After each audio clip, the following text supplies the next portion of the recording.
drone. Probably had some legs. No, you didn't go there. He's taking it well though so far.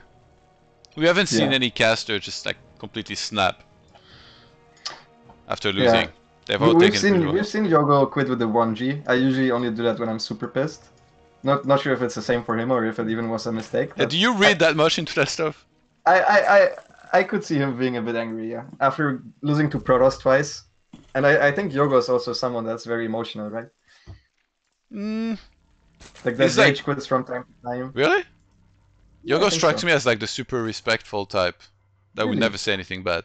Yeah, maybe. I mean, yeah, I always felt like rage quit has always been like an overplayed thing in the community where it's like, oh my god, he left without GG. Really? I can't believe that. Like, it's to me, it's like really doesn't matter that much. But yeah, I feel like a lot of people, they take it very seriously. Yeah, like what people actually I think I overvalue too is if they write good luck have fun or not. Like for me in the early game, I usually just tapped out and I don't see my opponent write good luck have fun. And then I have like people in Twitch chat going, man, are you having some beef with this guy? Why don't you like him? And I'm like,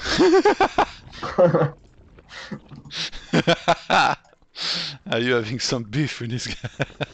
Yeah, no, for real. This happens, yeah. Okay, FunKa gonna expand normally.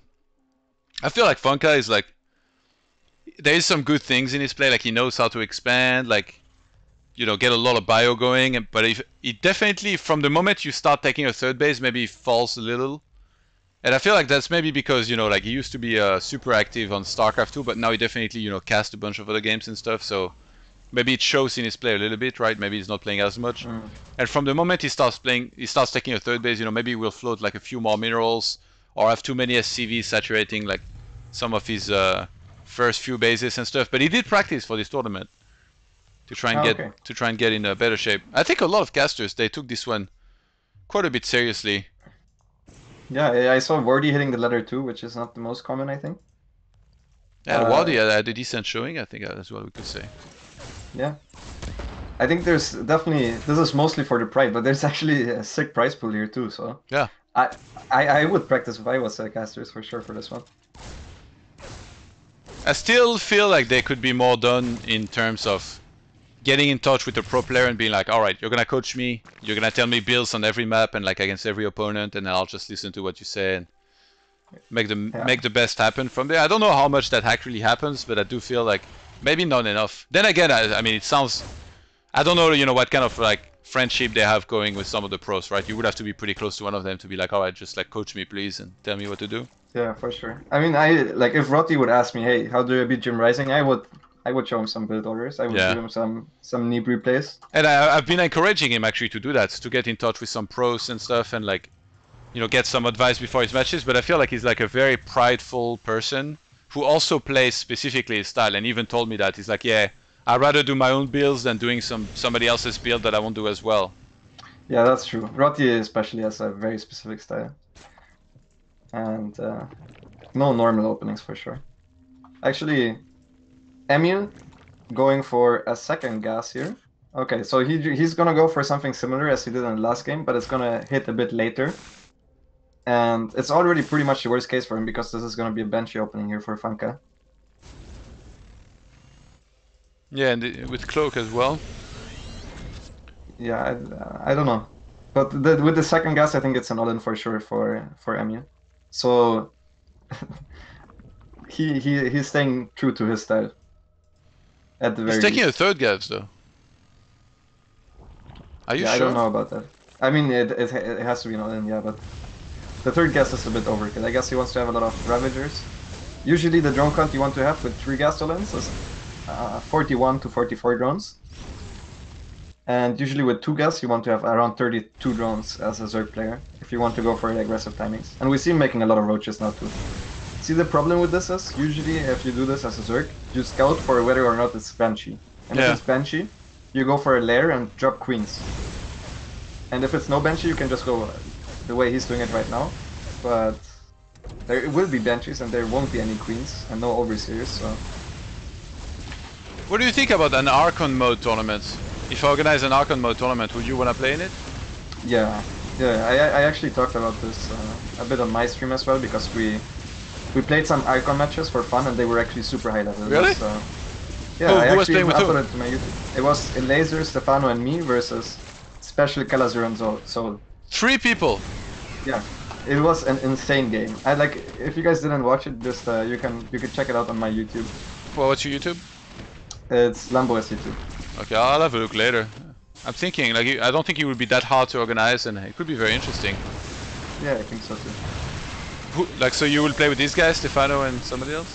Yeah, we've had a 5 versus 5 icon match, but that was a bit lower level, I feel like. Also had some people out. Oh my god, Emil. He almost breached the wall, but there's so many tanks. It feels like hopeless, you know, he gets there's like a full wall, a bunker that's being repaired, marines, and 2 tanks like perfectly placed. That even if you would be able to causif bile them, he would lose so much. This really looks like the theme of Emil's run. He all ins, and then the opponent has like 3 times as many. Did you see? Did you see him corrosive by his own Ravager? A good sport about it. Yeah. No, but he just all ins, and his opponents are just prepared. Poor Emil. And then he's in a really shitty spot, and then that's kind of what we're watching right now. And then he starts double lair. Yeah. Maybe against some Swarmos Nidus. A backup lair, if you will.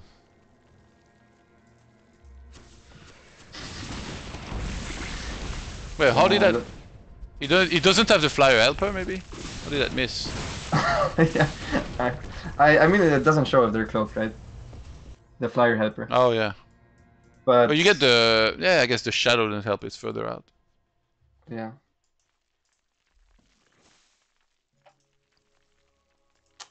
So the double lair, actually one of them was cancelled. Good for him, saving those minerals and gas. What is it gonna be? He has 4 gases. Drop a spire. Yeah, there we go. Nice. Am I ahead again, or? You're around 3 seconds ahead, I think, or 4 seconds. Well, what time? 7:25. Okay, 1. Really? Oh no, yeah. Okay. We were like 5 seconds apart, yeah. Now I think we've caught up. 7:35, yeah. Yep, perfect. Okay.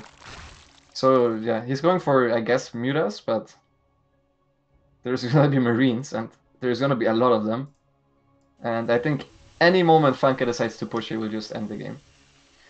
Well, it seems like Yogo will be a big favorite anyway against whoever he meets in the decider match, right? Yeah, I mean, it looks like he's gonna meet FunKa, and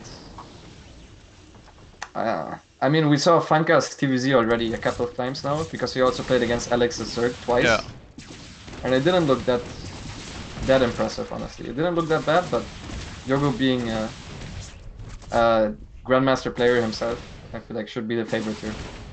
Yogo always meets quite a few of his teammates too in this tournament. Last time he met Kokai in the round of 8, I believe. Which Kokai was pretty sad about, because he thought that Yogo was like one of his hardest matchups. Yeah, Yogo was one of the favorites for this tournament for sure, and even us in this one, I would say. Maybe I would rank him as seed 3, I guess, even though he lost against Alex now. So who first and second?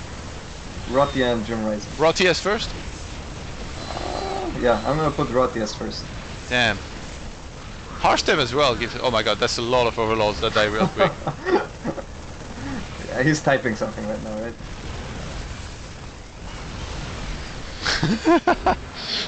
Sounds good.